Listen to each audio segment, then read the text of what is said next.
الحمد لله نحمده ونستعينه ونستغفره ونؤمن به ونتوكل عليه ونعوذ بالله من شرور أنفسنا ومن سيئات أعمالنا من يهده الله فلا مضل له ومن يضلله فلا هادي له ونشهد أن لا إله إلا الله وحده لا شريك له ونشهد أن سيدنا وسندنا ونبينا ومولانا محمدا عبده ورسوله أما بعد فأعوذ بالله من الشيطان الرجيم بسم الله الرحمن الرحيم والذين آمنوا أشد حبا لله وقال الله تبارك وتعالى في مقام آخر قل إن كنتم تحبون الله فاتبعوني يحببكم الله قال النبي صلى الله عليه وسلم من حسن إسلام المرء تركه ما لا يعني آمنت بالله صدق الله العظيم وصدق رسوله النبي الكريم ونحن على ذلك من الشاهدين والشاكرين والحمد لله رب العالمين اللهم صل على محمد وعلى آل محمد كما صليت على إبراهيم وعلى آل إبراهيم إنك حميد مجيد اللهم بارك على محمد وعلى آل محمد كما باركت على إبراهيم وعلى آل إبراهيم إنك حميد مجيد۔ اللہ تبارک و تعالیٰ کی محبت اور اللہ تبارک و تعالیٰ سے خصوصی تعلق یہ ایک بہت بڑی نعمت ہے۔ اللہ رب العزت جس کو اپنا محبوب بنا لے تو اس سے بڑی کوئی نعمت نہیں ہے۔ اللہ رب العزت کا محبوب بننے کے لیے کچھ کام ایسے ہیں اگر ان کو کیا جائے اور ان کو اختیار کیا جائے تو بندہ اللہ کا محبوب بن سکتا ہے۔ اللہ کا محبوب بننے کے لیے جو کام ضروری ہیں ان کاموں میں سے ایک کام یہ ہے کہ توحید باللہ، اللہ تبارک و تعالیٰ کی توحید کو اختیار کرنا اور شرک سے بیزاری اختیار کرنا، یعنی یہ نظریہ اور عقیدہ اپنانا کہ اللہ تبارک و تعالیٰ اپنی ذات میں بھی بے مثال ذات ہے اور صفات میں بھی بے مثال ذات ہے۔ اللہ تبارک و تعالیٰ کا نہ کوئی ذات میں شریک ہے اور نہ کوئی صفات میں شریک ہے۔ جو آدمی اللہ تبارک و تعالیٰ کا نہ ذات میں شریک کرتا ہے اور نہ ہی صفات میں کسی کو شریک کرتا ہے وہ اللہ تبارک و تعالیٰ کا محبوب بن جاتا ہے۔ ایسا آدمی جو ہر اعتبار سے صرف اللہ رب العزت کی ذات اقدس سے لو لگانے والا ہو اس کو توحید پرست کہا جاتا ہے۔ تو اللہ تبارک و تعالیٰ کی توحید کا اقرار اور اس پر ایمان یہ اللہ تبارک و تعالیٰ کا محبوب بننے کا بہترین نسخہ ہے۔ شرک اللہ رب العزت کو پسند نہیں ہے، توحید کے مقابلہ میں شرک آتا ہے۔ دنیا میں کوئی بھی اپنا مد مقابل اور شریک برداشت نہیں کرتا، رب تعالیٰ کی ذات اپنا شریک کیسے برداشت کرے گی؟ اللہ تبارک و تعالیٰ نے قرآن کریم میں ارشاد فرمایا ہے ان اللہ لا یغفر ان یشرک بہ ویغفر ما دون ذلک لمن یشاء، کہ اللہ تبارک و تعالیٰ ہر گناہ کو جس کو چاہیں بندے کا معاف فرما دیں گے، لیکن جس نے شرک کیا ہے تو شرک کو معاف نہیں کریں گے۔ شرک کی معافی اس لیے نہیں ہے کہ جو آدمی شرک کرتا ہے وہ اللہ تبارک و تعالیٰ کے مقابلے میں اس کا مد مقابل اور اس کا ہمسر کھڑا کرتا ہے، جبکہ اللہ تبارک و تعالیٰ کی ذات کا نہ کوئی مد مقابل ہے، نہ کہ اس کا ہمسر ہے، نہ اس کی مثال ہے، نہ مثل ہے۔ تو پھر اللہ تبارک و تعالیٰ کے مقابلہ میں کسی کو کھڑا کرنا یہ رب تعالیٰ کی ذات کو بہت زیادہ ناپسندیدہ ہے، اس لیے اللہ پاک کی ذات مشرک کو کبھی معاف نہیں کرتی۔ تو جو آدمی توحید اختیار کرتا ہے اللہ تبارک و تعالیٰ کا محبوب بن جاتا ہے۔ تاریخ گواہ ہے، جس وقت سے انسانیت وجود میں آئی ہے اس وقت سے لے کر آج تک جتنے لوگ اللہ تبارک و تعالیٰ کی توحید پر ایمان رکھنے والے ہیں وہ اللہ کے محبوب بن گئے ہیں۔ جنہوں نے شرک کیا ہے اگر انہوں نے شرک سے توبہ نہیں کی اللہ رب العزت نے دنیا اور آخرت کے اندر ان کو تباہ و برباد کیا ہے۔ تو جو چیزیں اللہ کا محبوب بننے کے لیے بہترین نسخہ ہیں ان میں سے پہلا نسخہ اللہ تبارک و تعالیٰ کی توحید کا اقرار ہے۔ اللہ پاک کی ذات کے ساتھ کسی کو شریک نہ کرنا، اس کی صفات کے ساتھ کسی کو شریک نہ کرنا۔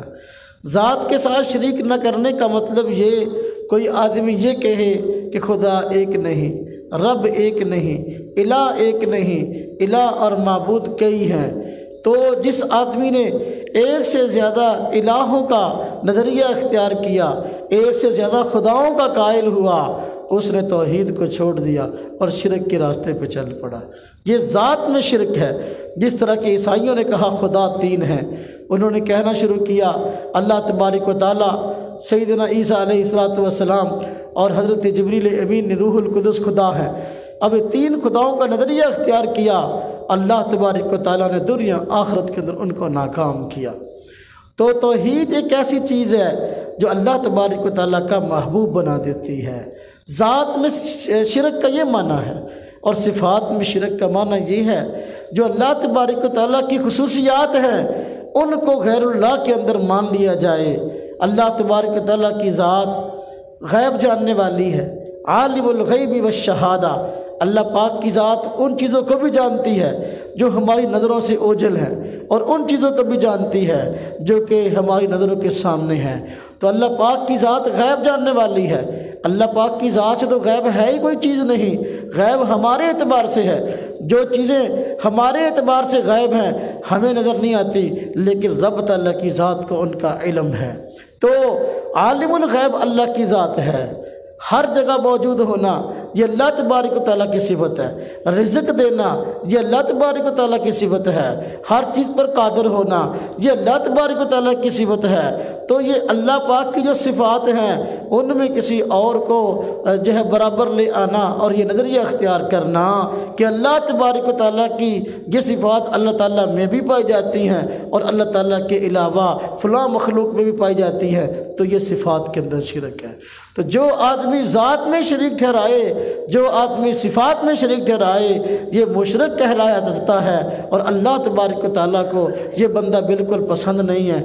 جو ذات میں شریک بھی نہ کرے، صفات میں شریک بھی نہ کرے، اللہ تبارک و تعالیٰ کی توحید کا قائل ہو جائے، وہ اللہ تبارک و تعالیٰ کا محبوب بن جاتا ہے۔ تو اللہ کا محبوب بننے کا یہ پہلا نسخہ ہے کہ انسان دل و جان سے، اپنے قول و فعل سے رب تعالیٰ کی ذات کو ایک مانے، توحید باللہ۔ اسی طرح اللہ تبارک و تعالیٰ کا محبوب بننے کا دوسرا عظیم اور قیمتی نسخہ وہ ہے اللہ تبارک و تعالیٰ کا کثرت کے ساتھ ذکر، کثرت ذکر اللہ۔ اللہ تبارک و تعالیٰ نے قرآن کریم کے اندر بندے سے مطالبہ کیا ہے کہ کثرت سے اللہ تبارک و تعالیٰ کا ذکر کیا کرو۔ فرمایا یا ایھا الذین آمنوا اذکروا اللہ ذکرا کثیرا، اے ایمان والو اللہ تبارک و تعالیٰ کا ذکر بہت زیادہ کیا کرو۔ تو یہ جو آدمی اللہ تبارک و تعالیٰ کا ذکر کثرت کے ساتھ کرتا ہے وہ اللہ تبارک و تعالیٰ کا محبوب بن جاتا ہے۔ ہمارے ہاں بھی آج محاورے میں یہ بات مشہور ہے کہ جس سے آدمی کو محبت ہوتی ہے اس زبان پہ اس کے گن گاتا پھرتا ہے۔ من احب شیء اکثر ذکرہ، تو اکثر ذکرہ، جس آدمی سے آدمی کو محبت ہو جاتی ہے، جس چیز سے انسان کو محبت ہو جاتی ہے تو اکثر اس کا تذکرہ کرتا ہے۔ جس کو اللہ سے محبت ہے وہ اللہ کا ذکر کرتا ہے اٹھتے اور بیٹھتے، جس طرح کہ حضور نبی پاک صلی اللہ علیہ وسلم کے متعلق آتا ہے کہ آپ صلی اللہ علیہ وسلم سیدہ عائشہ رضی اللہ تعالیٰ عنہ فرماتی ہیں کہ ہر وقت اللہ تبارک و تعالیٰ کا ذکر کیا کرتے تھے۔ قرآن کریم میں اللہ تبارک و تعالیٰ نے جو بندے سے ذکر کثیر کا مطالبہ کیا ہے وہ ایسا ذکر ہے یا اتنا ذکر ہے کہ بندہ خود سمجھے کہ میں نے اتنا ذکر کیا، اتنا اللہ کو یاد کیا کہ میرے شمار سے، میری گنتی سے باہر ہے، میں اس کو گن نہ سکوں، شمار نہ کر سکوں۔ یہ ذکر کی کثرت کی حد ہے۔ حضور نبی پاک صلی اللہ علیہ وسلم سے عملاً اس کی یہ تفسیر مروی ہے۔ سیدہ عائشہ رضی اللہ تعالیٰ عنہ فرماتی ہیں کہ حضور نبی پاک صلی اللہ علیہ وسلم کی زبان اقدس ہر وقت اللہ کے ذکر سے تر رہتی تھی۔ یہ ہے کثرت ذکر اللہ۔ اور اس کی ایک حد حضور نبی پاک صلی اللہ علیہ وسلم نے اپنی زبان اقدس سے بھی بیان کی ہے، اس طرح کہ فضائل اعمال میں فضائل ذکر کے اندر روایت ہے۔ حضور نبی پاک صلی اللہ علیہ وسلم فرماتے ہیں کہ تم اللہ کا ذکر اتنی کثرت کے ساتھ کیا کرو کہ لوگ تمہیں مجنون یعنی پاگل کہنے لگیں۔ اتنا زیادہ کثرت سے اللہ کو یاد کرو، لوگ کہنے لگے لگتا ہے یہ تو پاگل ہی ہو گیا کہ ہر وقت ہی اللہ کو یاد ہی کرتا رہتا ہے۔ تو کثرت ذکر اللہ یہ اللہ کا محبوب بننے کا بہترین نسخہ ہے، قیمتی نسخہ ہے۔ کائنات میں جس جس آدمی نے اس نسخے کو آزمایا ہے تو وہ اللہ کا محبوب بن گیا ہے۔ آج بھی اگر کوئی آدمی اللہ کا محبوب بننا چاہتا ہے تو اس کو چاہیے کثرت سے اللہ کا ذکر کرے۔ اللہ تبارک و تعالیٰ کے جو ذکر ہے، جو اذکار ہیں، اللہ کو یاد کرنے کے طریقے ہیں، وہ بہت سارے ہیں۔ ان میں اللہ تبارک و تعالیٰ کی ذات کا ذکر بھی شامل ہے، اور اس میں مختلف تسبیحات ہیں۔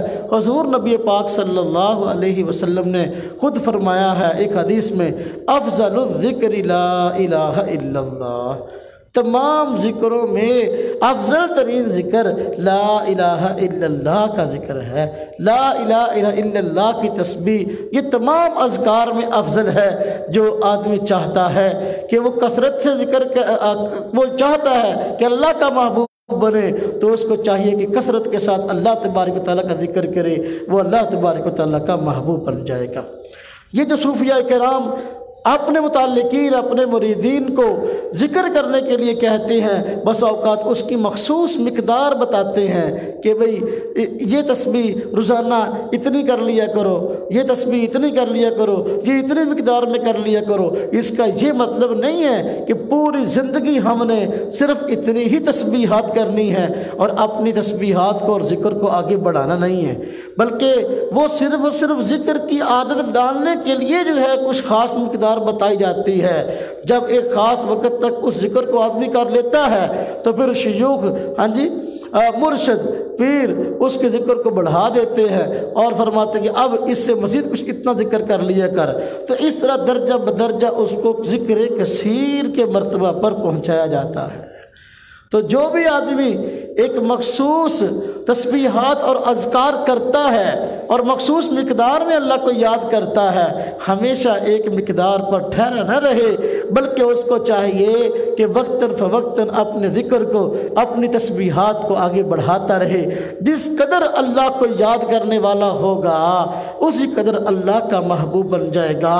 حضور نبی پاک صلی اللہ علیہ وسلم سب سے زیادہ اللہ کو یاد کرنے والے تھے، اللہ تبارک و تعالیٰ کے محبوب بن گئے۔ تو دوسری اہم چیز اور قیمتی نسخہ اللہ کا محبوب بننے کا یہ ہے کثرت ذکر اللہ، کہ اللہ تبارک و تعالیٰ کو کثرت سے یاد کیا جائے۔ اسی طرح اللہ کا محبوب بننے کا تیسرا قیمتی نسخہ ہے تلاوت کلام اللہ، اللہ تبارک و تعالیٰ کے کلام یعنی قرآن کریم کی تلاوت۔ جو آدمی کثرت سے قرآن کریم کی تلاوت کرتا ہے وہ اللہ کا محبوب بن جاتا ہے، اس لیے کہ قرآن کریم اللہ تبارک و تعالیٰ کا کلام ہے۔ جو آدمی چاہتا ہے میری اللہ سے باتیں ہو جائیں، میں اللہ سے ہم کلامی کروں، قرآن کریم کی تلاوت کر لے، اس کی اللہ تبارک و تعالیٰ سے باتیں ہو گئی۔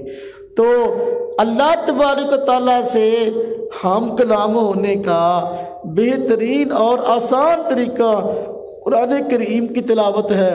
تلاوت کلام اللہ یہ اللہ کا محبوب بننے کا بہترین طریقہ ہے، دنیا کے اندر آج لوگ اپنے اپنے کلام کو لکھتے ہیں، جو آدمی ان کے کلام کو پڑھتا ہے تو جس نے لکھا ہوتا ہے نا، ہاں جی، جس کا وہ کلام ہوتا ہے تو وہ خوش ہو جاتا ہے کہ دیکھو کلام میرا ہے اور یہ کتنے اچھے انداز سے اس کو پڑھ رہا ہے۔ تو دیکھو دنیا کے اندر ہر آدمی راضی ہو جاتا ہے اس آدمی سے جو اس کے کلام کو دنیا کے اندر پڑھتا ہے، جو اللہ تبارک و تعالیٰ کے کلام کو پڑھتا ہے، اس کی تلاوت کرتا ہے۔ اللہ تبارک و تعالیٰ اس سے راضی اور خوش کیوں نہ ہوں گے؟ اللہ تبارک و تعالیٰ کی ذات بھی اس سے راضی ہو جاتی ہے اور اس سے خوش ہو جاتی ہے جو اللہ تبارک و تعالیٰ کے کلام یعنی قرآن کریم کی تلاوت کو کرتا ہے۔ قرآن کریم جو ہے اس کا معنی یہ ہے کہ بہت زیادہ پڑھی جانے والی کتاب۔ اللہ تبارک و تعالیٰ نے مشرکین مکہ کے جو ہے وہ پروپیگنڈے اور سازش کے جواب میں اس کا نام قرآن رکھا، کلام اللہ کا، اس لیے کہ انہوں نے مل کر یہ مشورہ کیا تھا کہ قرآن کریم کو ہم نہ پڑھیں گے اور نہ ہی کسی کو پڑھنے دیں گے۔ جس مجلس کے اندر قرآن کریم پڑھا جا رہا ہوگا ہم وہاں شور و غل کرنا شروع کر دیں گے تاکہ لوگ قرآن پاک کو سن نہ سکیں، جو پڑھ رہا ہے وہ بھی تنگ آ کر پڑھنا بند کر دے۔ اللہ پاک نے قرآن کریم کے اندر جو ہے ان کے اس پروپیگنڈے کو ذکر کیا، فرمایا وقال الذین کفروا، کافر لوگ کہتے ہیں لا تسمعوا لہذا القرآن، اس قرآن کو نہ سنو، یعنی قرآن کریم جو پڑھ رہا ہے اس کو پڑھنے نہ دو بلکہ اس کو سنو بھی نہ۔ تو دیکھو وَلْغَوْا فِيهِ لَعَلَّكُمْ تَغْلِبُونَ، بلکہ شور و غل کرو تاکہ تمہاری تعداد زیادہ رہے۔ تو اللہ تبارک و تعالیٰ نے اس کلام کا نام ہی قرآن کریم کلام اللہ رکھ دیا، قرآن کریم، جس کا معنی بہت زیادہ پڑھی جانے والی کتاب۔ تو فرما دیا کہ یہ کتاب اب بھی پڑھی جاتی ہے، مستقبل میں بھی پڑھی جائے گی، دنیا کی کوئی طاقت اس کو پڑھنے سے روک نہیں سکتی۔ دنیا گواہ ہے، اس وقت پوری دنیا کے جتنے دین اور مذاہب ہیں ان پر عمل کرنے والے لوگ موجود ہیں جو قرآن کے علاوہ لوگ کتابیں لیے پھرتے ہیں اور ان کو مقدس سمجھتے ہیں۔ آج کوئی بھی کتاب قرآن کریم کے مقابلہ میں ایسی نہیں ہے جس کو اتنی کثرت کے ساتھ پڑھا جاتا ہو جتنی کثرت سے قرآن کریم کو پڑھا جا رہا ہے۔ تلاوت کلام اللہ یہ اللہ کا محبوب بننے کا ایک بہترین اور قیمتی نسخہ ہے۔ جو آدمی جتنا اللہ کا محبوب بننا چاہے اتنا ہی قرآن کریم کی تلاوت کر لے، اللہ کا محبوب بن جائے گا۔ آج قرآن کریم پر بہت زیادہ ظلم ہو رہا ہے۔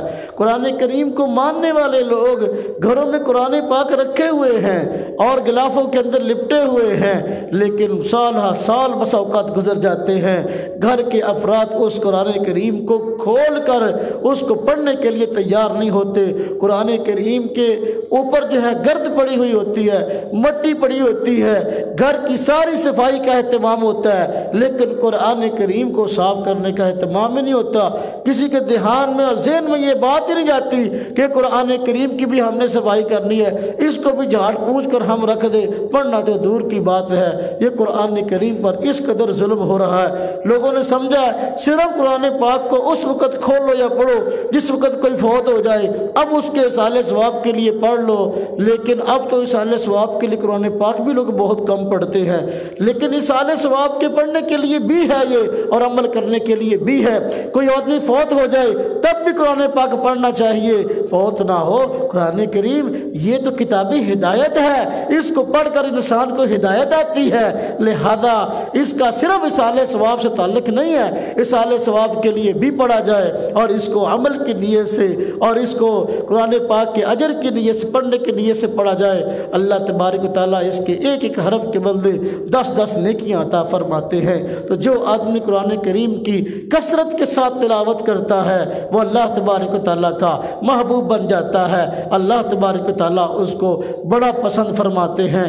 تو یہ اللہ کا محبوب بننے کا تیسرا بڑا نسخہ ہے کہ قرآن پاک کی تلاوت کثرت کے ساتھ کی جائے، تلاوت کلام اللہ۔ اسی طرح اللہ تبارک و تعالیٰ کا محبوب بننے کا بہترین نسخہ وہ سنت رسول اللہ ہے۔ جو آدمی حضور نبی پاک صلی اللہ علیہ وسلم کی سنت پر عمل کرنا شروع کر دے وہ آخر کار اللہ کا محبوب بن جائے گا۔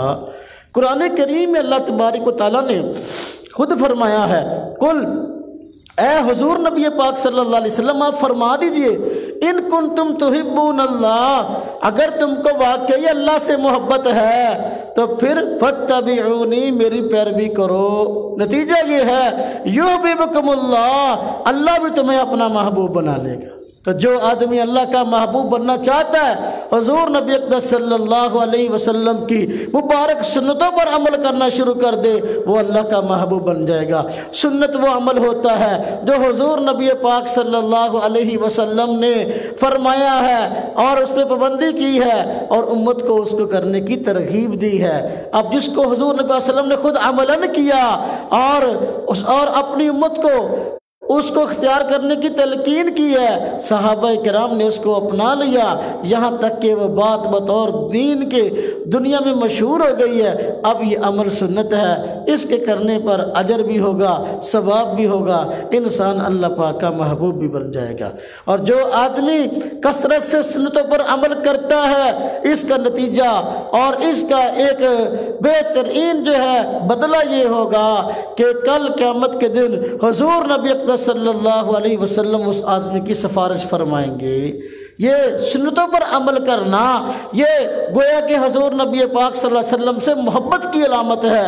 جو آدمی جتنا زیادہ حضور نبی پاک صلی اللہ علیہ وسلم کی ذات اقدس سے محبت رکھتا ہے وہ اتنا ہی زیادہ آپ صلی اللہ علیہ وسلم کی مبارک سنتوں پر عمل کرے گا اور اتنا ہی زیادہ اللہ کا محبوب بن جائے گا۔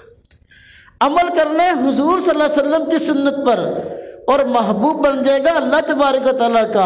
اس کی وجہ یہ ہے کہ حضور نبی پاک صلی اللہ علیہ وسلم جو کام بھی کرتے تھے تو وہ اللہ تبارک و تعالیٰ کی منشا ہوتی تھی اور اللہ تبارک و تعالیٰ کا اشارہ ہوتا تھا، اللہ تبارک و تعالیٰ کا حکم ہوتا تھا۔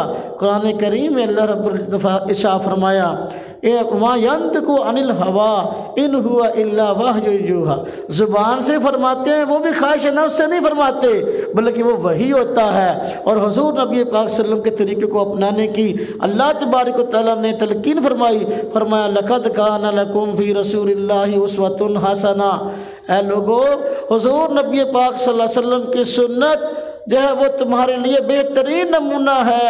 اب گویا کہ اب اگر تم زندگی اپنی گزارنا چاہتے ہو حضور نبی پاک صلی اللہ علیہ وسلم کی ذات اقدس بطور نمونہ کے موجود ہے۔ جو کام آپ نے کیے ہیں ان کو کر لو، جو آپ نے چھوڑے ہیں ان کو چھوڑ دو۔ تو جس کام کو آپ نے کیا اس کو کرنا سنت ہے، جس کام کو آپ نے چھوڑا ہے اس کو چھوڑنا سنت ہے۔ تو سنت پر عمل جو ہے یہ انسان کو جنت میں لے جانے والا ہے اور اللہ کا محبوب بنانے والا ہے۔ جو آدمی چاہتا ہے کہ میں اللہ کا محبوب بن جاؤں تو بہترین اور قیمتی نسخہ یہ ہے کہ وہ حضور نبی پاک صلی اللہ علیہ وسلم کی مبارک سنت پر عمل کرنے والا بن جائے۔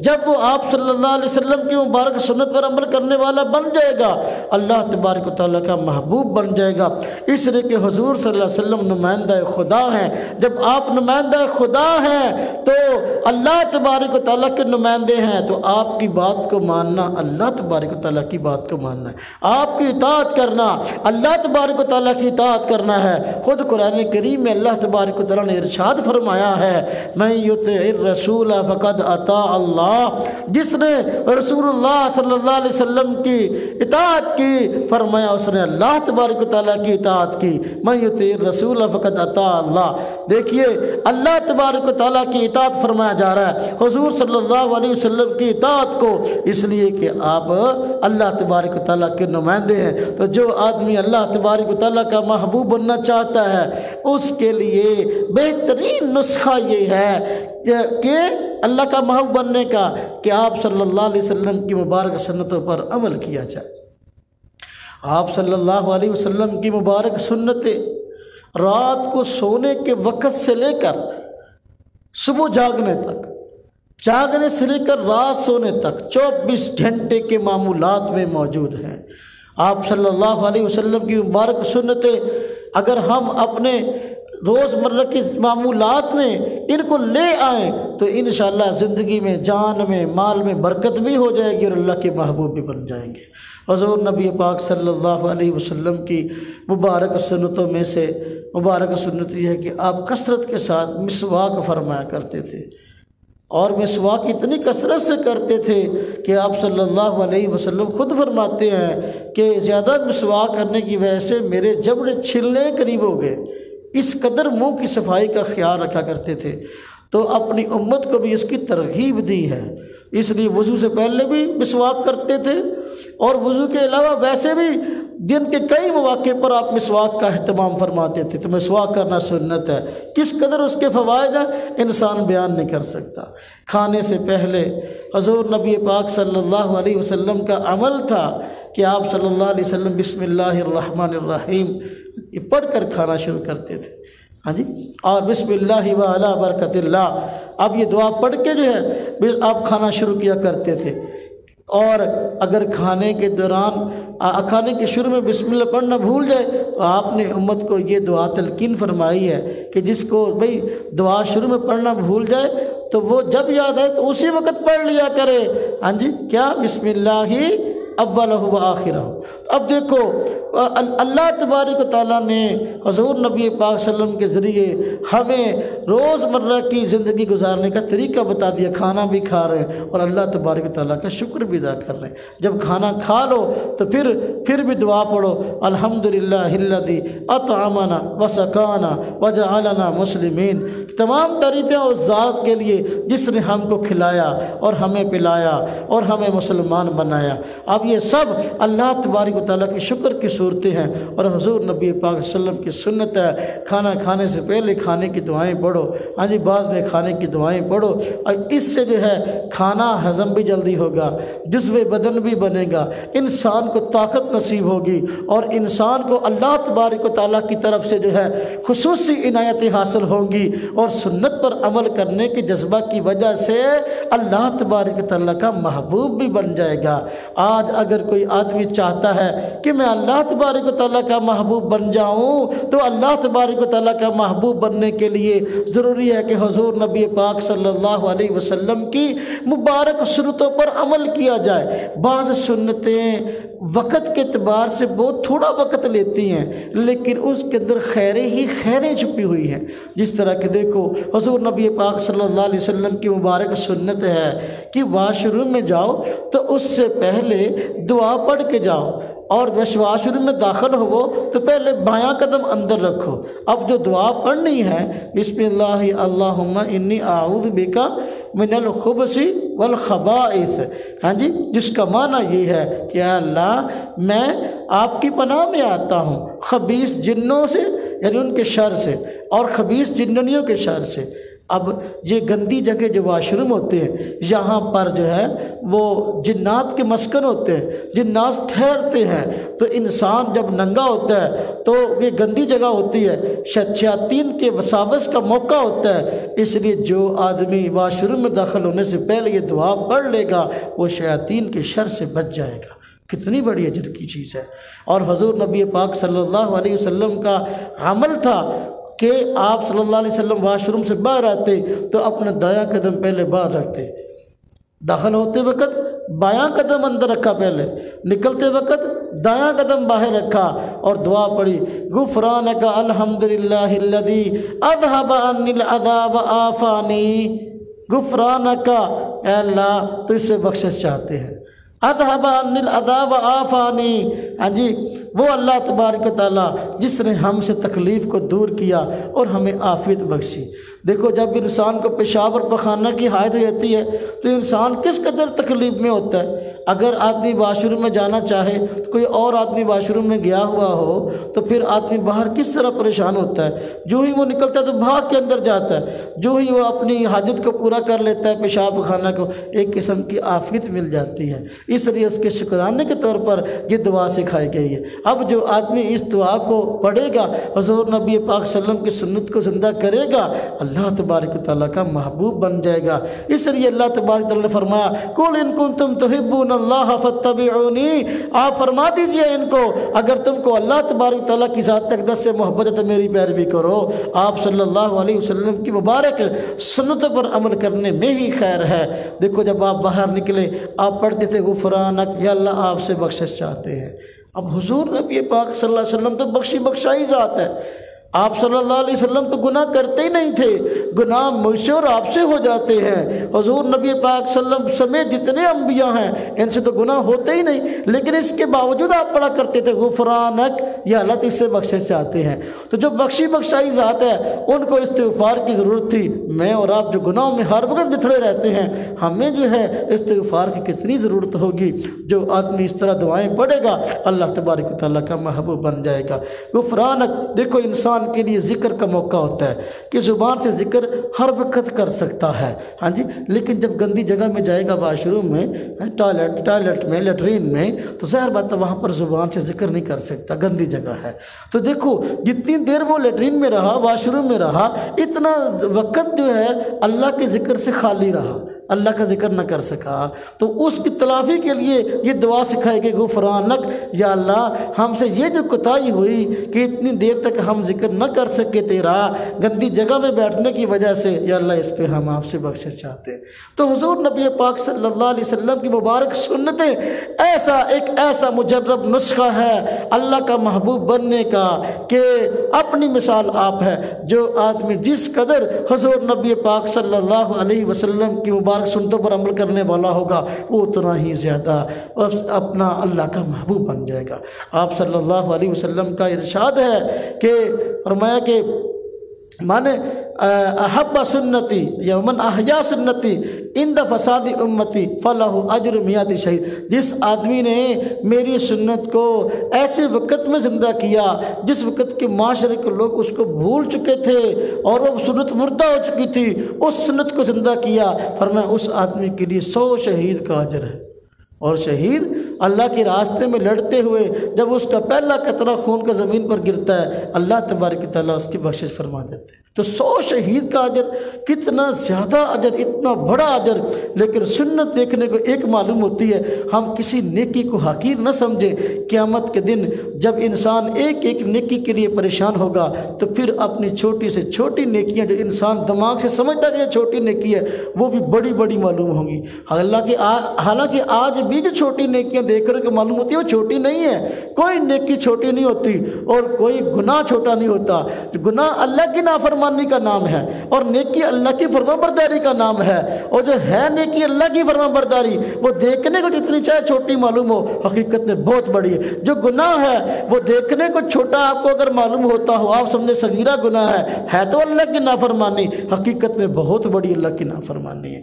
تو اللہ تبارک و تعالیٰ نے حضور نبی اقدس صلی اللہ علیہ وسلم کی مبارک سنتوں پر عمل کرنے کے لیے ہمیں ترغیب دی ہے، اور اس کا فائدہ یہ بیان فرمایا، جو انسان اللہ تبارک و تعالیٰ کی سنت پر، حضور نبی پاک صلی اللہ علیہ وسلم کی سنت پر عمل کریں گے، فرمایا کہ وہ اللہ کا محبوب بن جائیں گے۔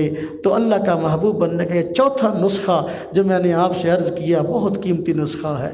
اسی طرح اللہ کا محبوب بننے کا 5واں نسخہ ہے صحبت اولیاء اللہ، اللہ کے ولیوں کی صحبت، اللہ کے نیک لوگوں کی صحبت میں بیٹھنا۔ بسا اوقات بڑا بڑا وقت انسان کو پڑھنے پڑھانے میں لگنے کی وجہ سے وہ فائدہ اور وہ اپنی شخصیت پر اثر معلوم نہیں ہوتا جو کسی نیک بندے کی صحبت میں چند گھڑیاں بیٹھنے سے حاصل ہو جاتا ہے۔ تو صحبت اولیاء اللہ یہ اللہ تبارک و تعالیٰ کا محبوب بننے کا ایک بہترین نسخہ ہے، اس لیے کہ اللہ کے اولیاء وہ ہیں جو گناہوں کی زندگی سے دور ہوتے ہیں۔ اللہ تبارک و تعالیٰ کی خصوصی شفقت، اللہ تبارک و تعالیٰ کی خصوصی رحمت ان کی طرف متوجہ ہوتی ہے۔ جو انسان ان کے ساتھ رہتا ہے تو پھر اس پر بھی اللہ تبارک و تعالیٰ کی رحمت اور اللہ تبارک و تعالیٰ کی خصوصی جو ہے شفقت متوجہ ہو جاتی ہے، آخر کار وہ ان جیسا بن جاتا ہے۔ اب جو آدمی شرابی لوگوں کے ساتھ بیٹھے گا نتیجہ کیا ہے؟ شرابی ہو جائے گا۔ جو جواریوں کے ساتھ بیٹھے گا آخر کار جوا کھیلے گا۔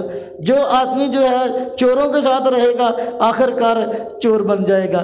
تو بھئی صحبت کا بڑا اثر ہے۔ جو اولیاء اللہ کے ساتھ بیٹھے گا تو وہ آخر کار اللہ کا ولی بن جائے گا۔ تو اللہ کا ولی وہ اللہ کا محبوب ہوتا ہے۔ قرآن کریم میں اللہ تبارک و تعالیٰ نے خود فرمایا ہے، الا ان اولیاء اللہ لا خوف علیہم ولا ہم یحزنون۔ بھئی کان کھول کے سنو، جو اللہ کے ولی ہیں کل قیامت کے دن ان کو کوئی خوف نہیں ہوگا اور نہ یہ پریشان ہوں گے۔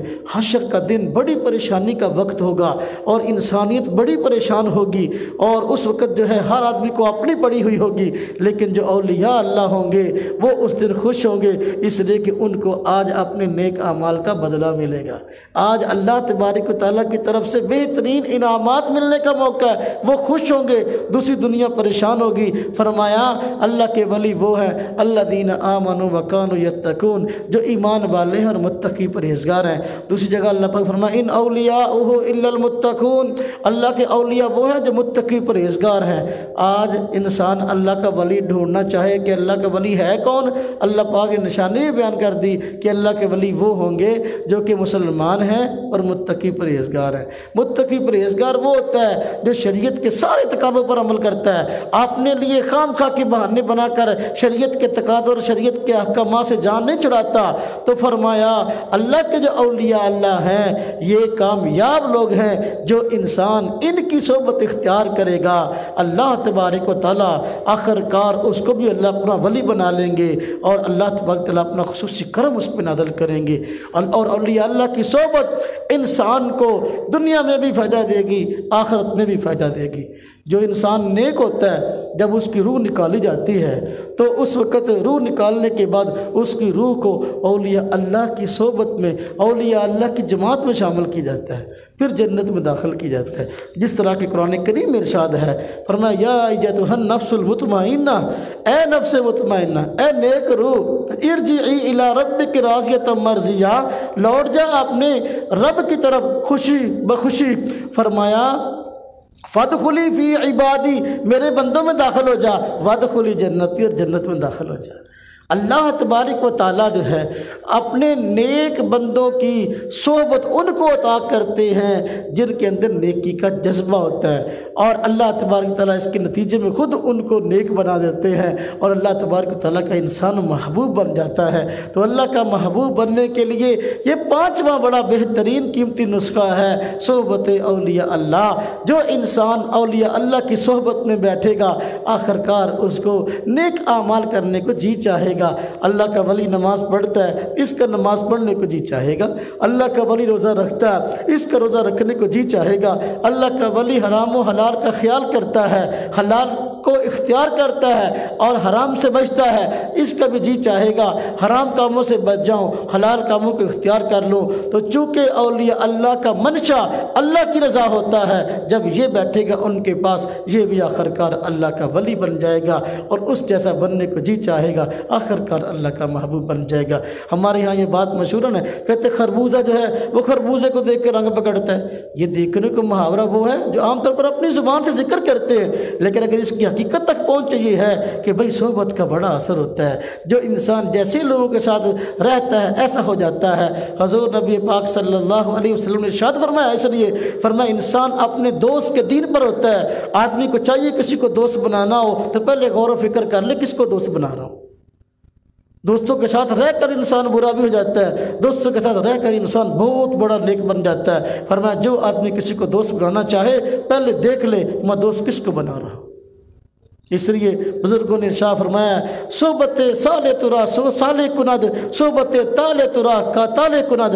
اچھے آدمی کی صحبت تجھ کو اچھا بنا دے گی، برے لوگوں کی صحبت تجھ کو برا بنا دے گی۔ اولیاء اللہ کی صحبت یہ انسان کے لیے اللہ کا محبوب بننے کا بہت بڑا بہترین نسخہ ہے۔ خیر وقت ختم ہوا تو خلاصتاً میں نے جو آج بات عرض کی ہے وہ یہ کہ اللہ تبارک و تعالیٰ کا محبوب کیسے بنے آدمی، کون سے اعمال ایسے ہیں، کون سے کام ایسے ہیں جو کیے جائیں تو انسان اللہ کا محبوب بن جاتا ہے۔ تو پانچ کام میں نے بتائے ہیں۔ نمبر 1 توحید باللہ، اللہ تبارک و تعالیٰ کی توحید کا اقرار کرنا، نہیں اللہ تبارک و تعالیٰ ذات میں بھی ایک ہے اور صفات میں بھی اپنی مثال آپ ہیں، نہ ان کا کوئی ذات میں شریک ہے نہ ان کا کوئی صفات میں شریک ہے، توحید باللہ۔ نمبر 2 کثرت ذکر اللہ، یعنی اللہ تبارک و تعالیٰ کو کثرت کے ساتھ یاد کرنا۔ نمبر 3 فرمایا تلاوت کلام اللہ، قرآن کریم کی کثرت کے ساتھ تلاوت کرنا، یہ اللہ کا محبوب بننے کا بہترین نسخہ ہے۔ اور نمبر 4 سنت رسول اللہ، حضور نبی پاک صلی اللہ علیہ وسلم کی مبارک سنتوں پر عمل کرنا اور اس کے لیے کوشاں رہنا، یہ اللہ کا محبوب بننے کا بہترین نسخہ ہے۔ 5واں نسخہ میں نے عرض کیا، صحبت اولیاء اللہ کے ولیوں کی صحبت میں رہنا، ان کے ساتھ بیٹھ کر اپنی زندگی گزارنا، ان کی زندگی کو اچھے طریقے سے دیکھنا، پھر ان جیسا بننے کی کوشش کرنا، یہ اللہ کا ولی بننے کا بہترین نسخہ ہے۔ اللہ تبارک و تعالی ہم سب کو ان 5 باتوں پر عمل کرنے کی توفیق عطا فرمائے اور ہماری زندگی کو ان 5 باتوں سے مزین فرما دے۔ وآخر دعوانا ان الحمد للہ رب العالمین۔